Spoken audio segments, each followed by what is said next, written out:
Kalau kita nak sebut Allah ni, memanglah asalnya ya Allahu, ya Allah, ya Allahu, ya Allah. Dalam kaedah nahwu Arab, ya itu, ya unida itu boleh dibuangkan. Sebut saja Allahu Allah, Allahu Allah. Jadi Allahu Allah itu maknanya ya Allahu, ya Allah, ya Allahu, ya Allah. Pada ulama tasawuf yang berpandangan demikian, ada alasannya dalam Quran. Dalam Quran, suami kepada tu Zulaikha cakap, ya, memberi arahan kepada Nabi Allah Yusuf. Di dalam Quran tu disebut gini, Yusufu a'rid min hadha. Wahai Yusuf, ya tak ada. Yusufu, tuan-tuan boleh tengoklah dalam Quran. Yusufu, asalnya ya Yusufu, dibuang ya unidak jadi Yusufu. Jadi sama jugalah Allahu Allah, Allah. Nak wasalkan boleh, nak sebut wakaf pun boleh. Allah, Allah, Allah. Boleh. Wasal pun boleh. Allahu Allah, Allah, Allah.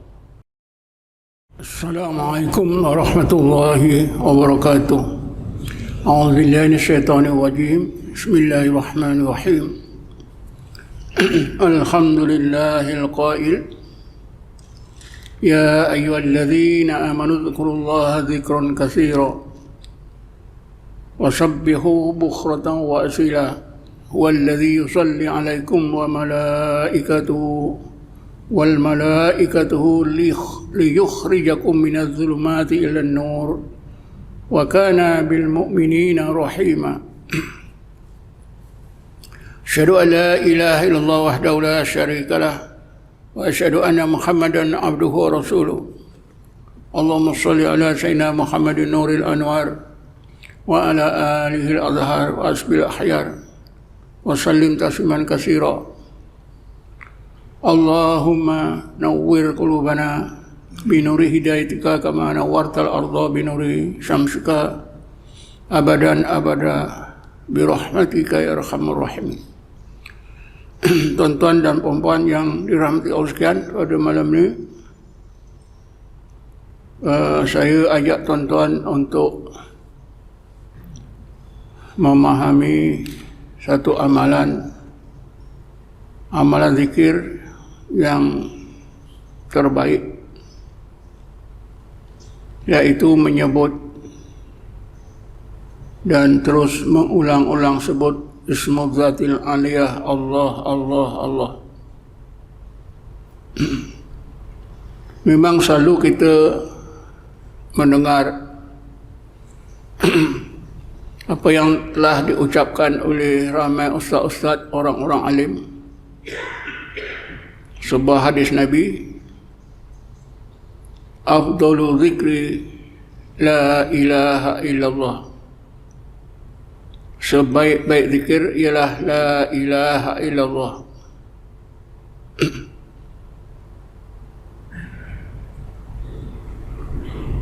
Sebenarnya ada ulama tasawuf yang menjelaskan bahawa maksud Rasulullah SAW sebaik-baik zikir ialah la ilaha illallah itu bila disebut dengan suara, bila berzikir dengan bersuara, zikir jihar.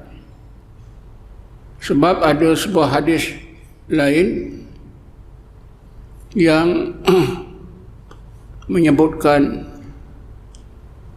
afdalu ma qultuhu wan nabiyyuna min qabli la ilaha illallah. Sebaik-baik yang aku sebut di lidah dan nabi-nabi sebelum aku sebut la ilaha illallah. Jadi hadis yang kedua ni menjelaskan maksud hadis yang pertama tadi, afdalul zikri la ilaha illallah. Maksudnya, kalau kita berzikir dengan suara, la ilaha illallah itulah yang paling baik. Bagaimanapun ada juga ulama tasawuf yang menjelaskan bahawa afdalul afdalu zikri la ilaha illallah itu afdal bagi ahlinya. Karena orang ramai berzikir ini tidak sama taraf. Iman tidak sama, kepahaman tidak sama, ilmu tak sama. Karena itu maka setengah ulama tasawuf menegaskan bagi setengah orang yang baru belajar zikir, maka yang terbaik bagi mereka ialah zikir la ilaha illallah, zikir jihar. Terutamanya macam budak-budak remaja atau siapa saja yang tidak pernah belajar zikir secara khusus. Bagi orang yang mula-mula belajar zikir ini, yang afdalnya ialah berzikir jihar la ilaha illallah dengan bersuara, sehingga kalau orang mengantuk pun hilang ngantuk, karena ada peranan atau suara. Dengan suara itu tadi dapatlah membangunkan hati yang lalai, mungkin menghilangkan rasa mengantuk dan sebagainya. Jadi bagi orang-orang seperti ini, maka yang afdal ialah la ilaha illallah.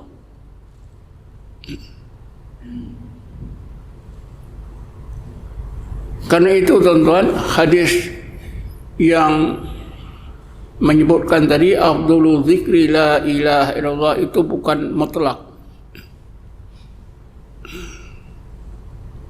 Boleh ditafsirkan dengan berbagai tafsiran.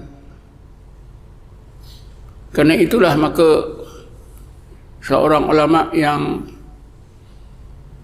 paling terkenal, paling alim di zamannya, yaitu Syekh Abu Qasim Al-Junaidi Al-Baghdadi yang meninggal dunia tahun 297 Hijrah. Beliau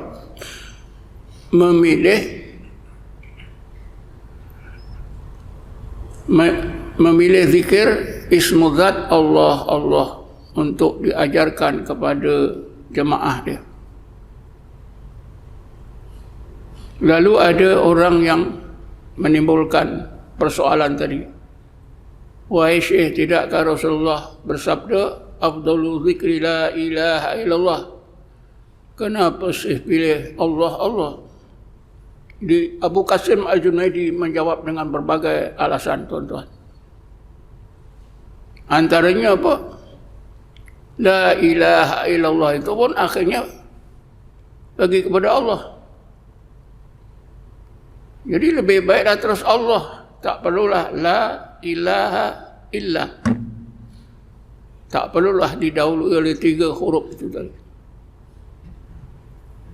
Lagi pun kata beliau, bagi seseorang yang sakit, dibimbangi dia mati, ketika diajar la ilaha illallah, ketika orang tersebut menyebut la ilaha, dia mati, tak sempat sebut Allah. Jadi kerana itu lebih baiklah sebut Allah terus. Ini bukan alasan yang saya buat ya. Ini pandangan Syekh Abu Qasim Al-Junaidi Al-Baghdadi, ulama yang paling alim di zamannya, meninggal dunia 297 Hijrah.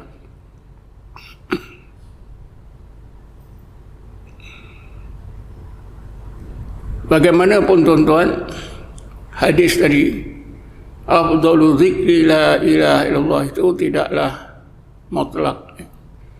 Maknanya bukanlah semua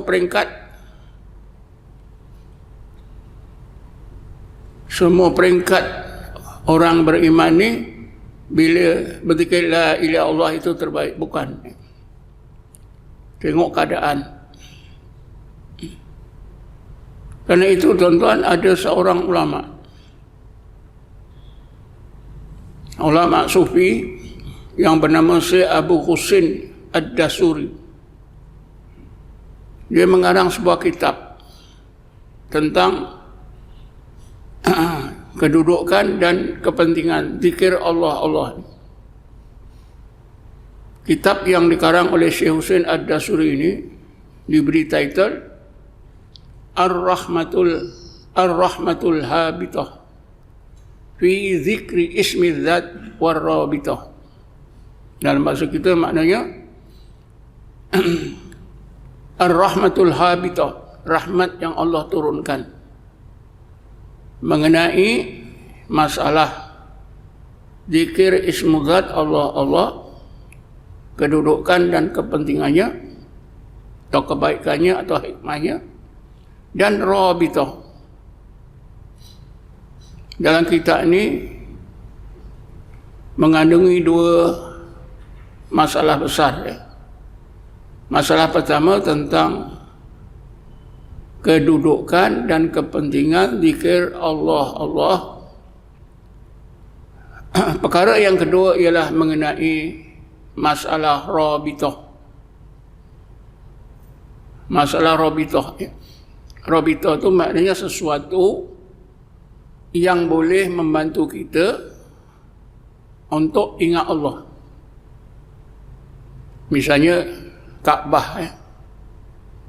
Kenapa kita solat tu mesti menghadap Kaabah, sedangkan Allah itu tidak bertempat? Jadi antara lain, Kaabah itu adalah rabitah hati kita. Bila kita menghadap Kaabah itu, maka dapat membantu hati kita ingat Allah. Bismillahirrahmanirrahim. Afala yanzuruna ilal ibli kaifa khuliqat wa ilas samai kaifa rufi'at wa ilal jibali kaifa nusibat wa ilal ardi kaifa sutihat. Ini ayat ini Allah suruh lihat binatang-binatang, langit, gunung ganang, permukaan bumi. Tujuannya apa? Untuk membantu hati kita ingat Allah. Bismillahirrahmanirrahim. Fa aynama tuwallu fasamma wajhullah. Mana saja kamu arahkan pandangan mata kamu, kamu akan ingat Allah. Ini dalil tentang rabitah, tuan-tuan. Kita tengok semut, kita ingat Allah. Kita tengok apa saja, tengok orang tengok makanan pun ingat Allah. Kalau tuan-tuan buka kitab fiqh, dalam kitab fiqh ni tuan-tuan, mungkin tuan-tuan tak terbaca, saya pernah baca ya. Orang buang air besar makruh tengok najis. Tetapi kalau dia tengok najis dia ingat Allah, tak apa. Tuan-tuan cubalah cari kitab yang menyebut itu, memang ada. Guru saya kata babi itu memang najis menghalatah, tapi dia makhluk Allah. Kalau kita tengok babi ingat Allah, tak apa. Rabitah, semua rabitah. Jadi dalam kitab ini tadi ada dua masalah besar yang diuraikan oleh Syekh Husin Ad-Dasuri. Pertama, masalah zikir Allah dari segi pensyariatannya, kedudukannya dalam Islam. Adakah zikir Allah ini Allah syariatkan dalam Islam atau tidaknya? Kedua, kepentingannya, kebaikannya. Begitu juga tentang rabitah. Tapi tentang rabitah ini saya tak perlulah sentuh pada malam ni. Jadi menurut Syekh Husin Ad-Dasuri dalam kitabnya yang tersebut, beliau menguraikan berbagai kebaikan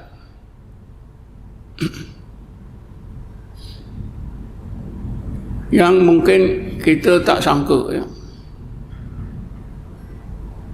Antaranya zikir Allah ni menimbulkan rasa sayang kita, kasih kita kepada Allah, dan Allah sayang kepada kita. Dan ini kita boleh temui, tuan-tuan, fakta ini dalam kitab-kitab tasawuf yang lain. Misalnya di abad keempat ada seorang ulama tasawuf yang terkenal sebelum Imam Ghazali, ya, Syekh Abu Talib Makki, meninggal dunia 385 Hijrah. Abu Talib Makki ni, tuan-tuan, bolehlah kita sebutkan ulama yang menjadi pujaan utama Imam Ghazali. Karena kitab-kitab Abu Talib Makki ini dibaca, dipahami oleh Imam Ghazali, sehingga penulisan Imam Ghazali di bidang tasawuf banyak dipengaruhi oleh pemikiran tasawuf Abu Talib Makki.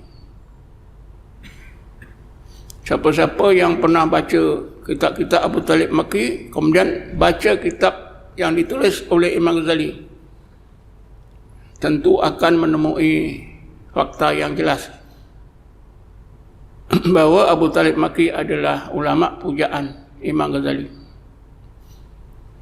Jadi Abu Talib Makki ini, tuan-tuan, mengarang banyak kitab.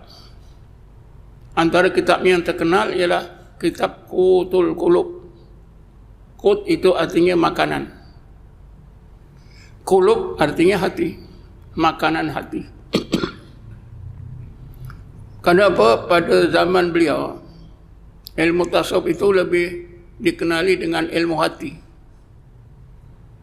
Sebab itu beliau menulis kitab ini, beliau beri title Qutul Qulub, makanan hati. Dalam kitab ini, tuan-tuan, Abu Talib Makki pun menyebutkan bahawa zikir Allah itu sangat penting dan memberi manfaat yang besar, kerana akan menimbulkan rasa kasih orang yang berzikir itu terhadap Allah, dan Allah kasih kepadanya.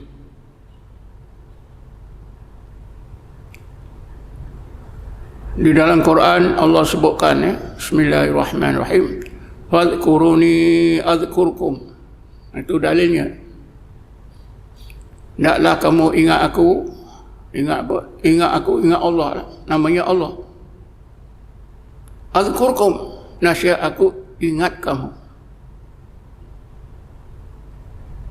Sehingga setengah ulama tasawuf, satu-satunya amalan yang ada dua pun nak kata, ya,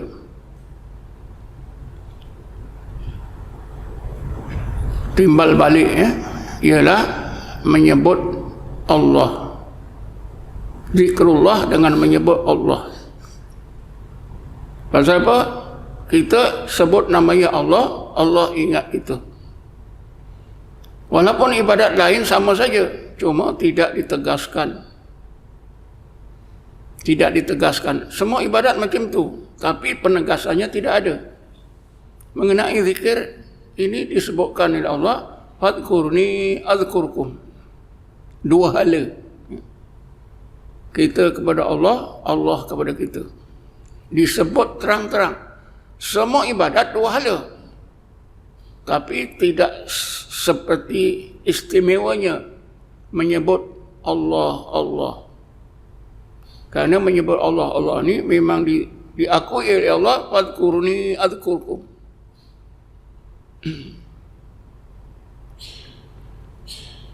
Jadi selain daripada zikir Allah ni menimbulkan rasa sayang, kasih kita kepada Allah, Allah sayang, kasih kepada kita, tentunya kita menjadi orang yang disebut oleh ahli tasawuf, ahlu zikri ahlullah, wa khasatuhu wa julasa'uhu. ahli zikir, terutama zikir Allah, Allah itu ahlullah. Jadi ahli Allah. Wa khasatuhu, orang yang khusus di sisinya. Wa julasa'u, orang yang hampir dengan Allah Subhanahu wa taala, hampir dengan rahmatnya.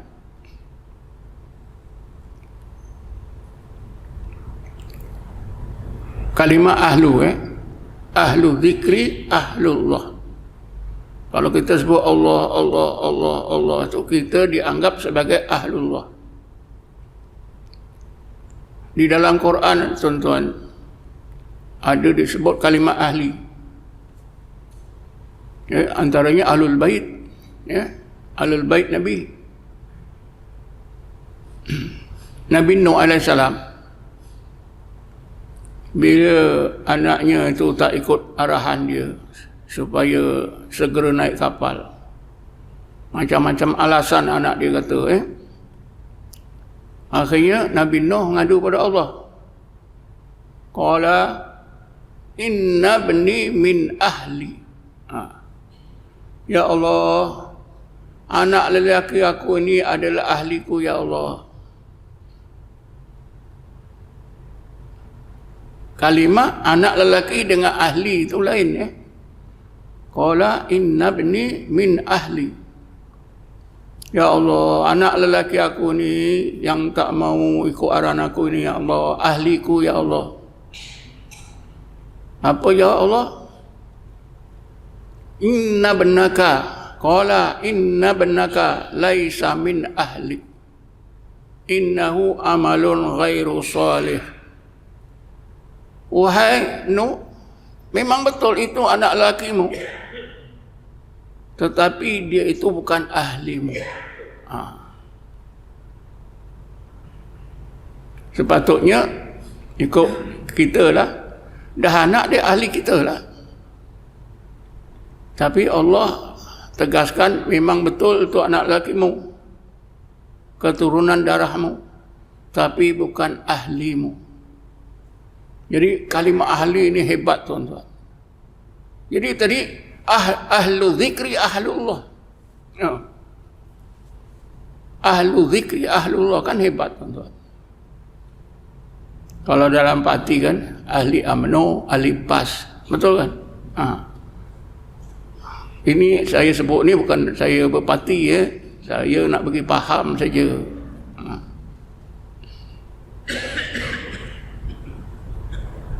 Jadi ahli zikir ni sebut Allah, Allah ni diakui oleh Allah sebagai ahlullah. Wa khasatuhu, orang yang khusus isi Allah. Wa julasa'u, orang yang hampir kepada Allah. Dia sebut Allah, Allah, Allah.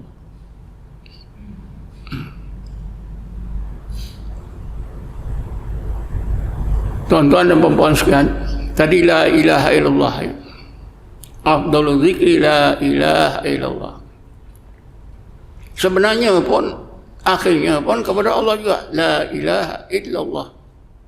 Akhirnya Allah juga, betul tak? Sebab itu Ibnu Athaillah dikata,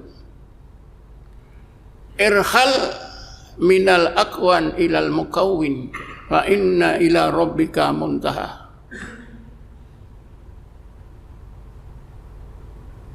Irhal, artinya apa irhal? Tinggalkan semua. Irhalil aqwan, tinggalkan semua makhluk. Ilal mukawwin, terus saja tuju kepada pencipta makhluk, iaitu Allah. Jadi kalau kita sebut tadi la, satu huruf, satu perkataan, ilaha, dua perkataan, illa, tiga perkataan. Kalau menurut Ibnu Athaillah, tinggalkan ni, la ilaha, tinggalkan. Irhal minal aqwan ilal mukawwin, terus saja kepada Allah. Jadi maksud beliau, tak perlulah kita sebut la ilaha, tak perlu sebut ya Allah, Allah, Allah.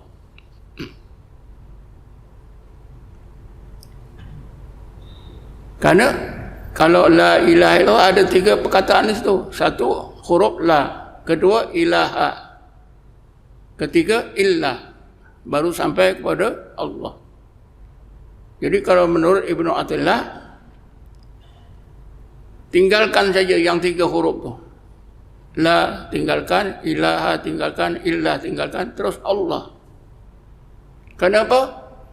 Allah berfirman dalam Quran, fa anna ila rabbika muntaha. Sesungguhnya akhir perjalanan kamu kepada Allah. Sebab itulah zikir Allah itu lebih utama.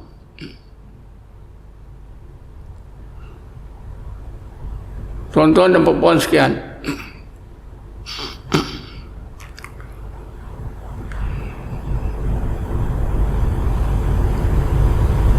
zikir Allah ini juga yang dimaksudkan oleh Rasulullah SAW. Masalul ladzi yadhkuru rabbahu wal ladzi la yadhkuru rabbahu kamasalil hayyi wal mayyit. Bandingan orang yang ingat Tuhannya Allah, ingat Allah, dengan orang yang sentiasa tidak ingat Tuhannya Allah, seperti orang yang hidup dengan orang yang mati. Maknanya zikir Allah itulah yang bila kita lakukan akan menghidupkan hati kita. Allah.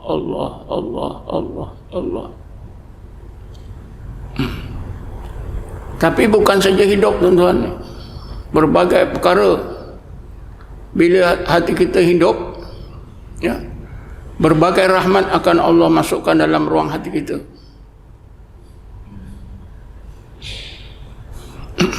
Allah berfirman, ayat 122 surah Al-An'am. Bismillahirrahmanirrahim. Awaman kana mayyitan fa ahyainahu wa ja'alna lahu nuran yamshi bi fin nas kaman masaluhu fidh dhulumat laisa bi kharijin minha. Adakah orang yang hatinya mati lalu kami hidupkan? Sesudah kami hidupkan, kami akan jadikan dalam hati yang hidup itu nur. Dengan hati yang hidup dan bercahaya itulah mereka akan dapat menimba ilmu yang tak dapat ditimba oleh akal. Ilmu itu akan disebarkan di kalangan manusia. Adakah orang seperti ini sama dengan orang lain yang hatinya mati? Tak sama. Jadi akan ada tanda tanya di situ. Allah selalu sebut dalam Quran, apa pun ada sebab. Misalnya Allah hidupkan pokok-pokok pun diturunkan hujan. Betul kan? Anzalallahu minas sama'i ma'an fa ahya bihi arda ba'da mautiha. Kita dengar bang sebentar. Lepas itu kita sambung. Tuan-tuan dan puan-puan yang dirahmati Allah sekalian, kita sambung sebentar untuk menyempurnakan kuliah kita. Jadi yang menghidupkan hati kita Allah.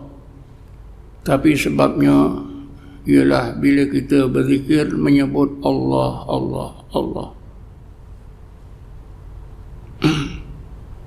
Dengan sebutan Allah yang berterusan, insya-Allah Allah akan hidupkan hati kita dan diberi cahaya. Cahaya zikir ini menurut setengah ulama tasawuf ada 3 peringkat. Peringkat pertama dinamakan, diistilahkan nur intibah, menghidupkan hati kita.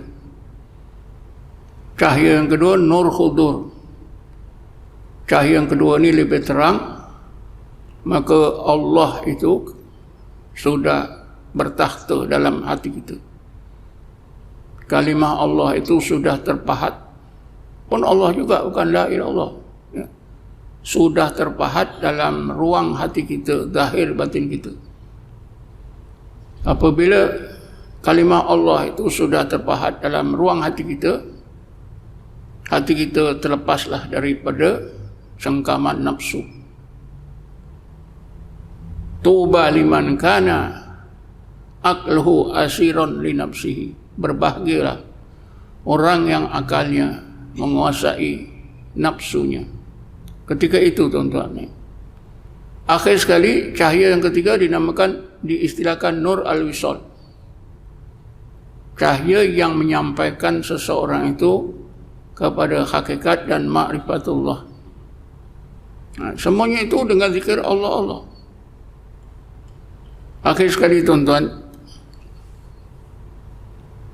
janganlah kita anggap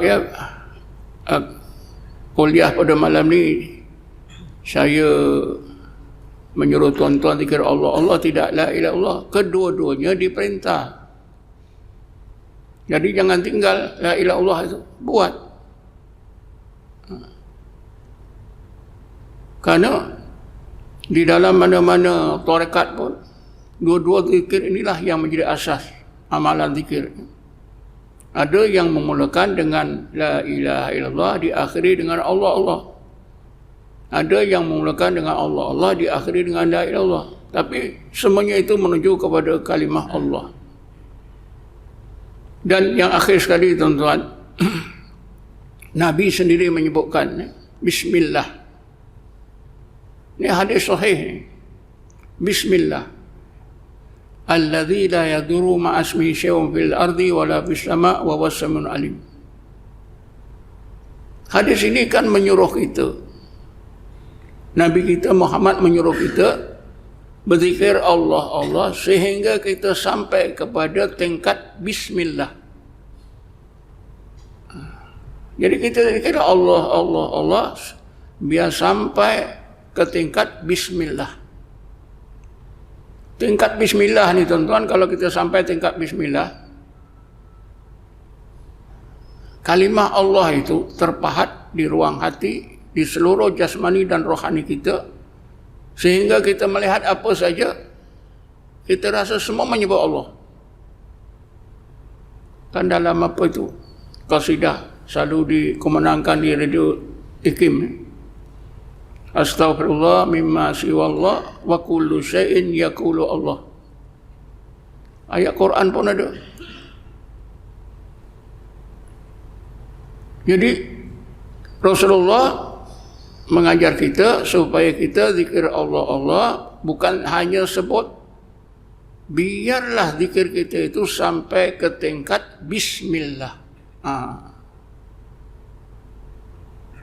Bila sampai ke tingkat Bismillah, berarti kita berserta dengan nama Allah.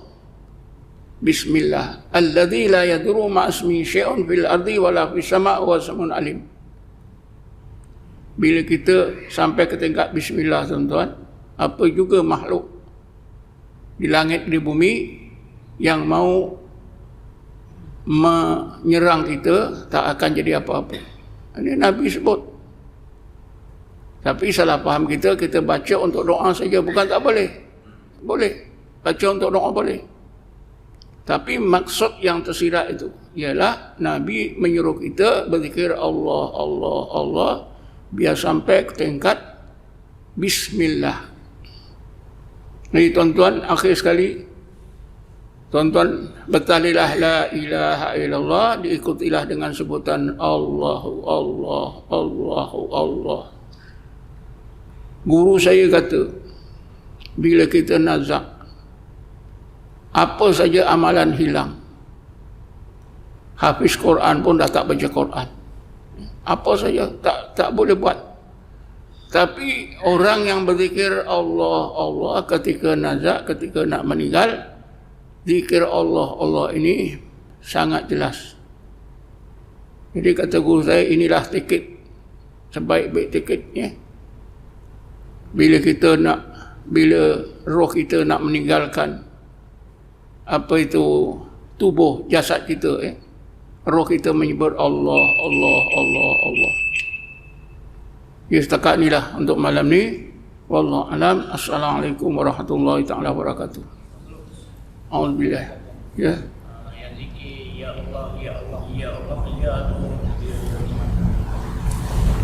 Dia begini ya.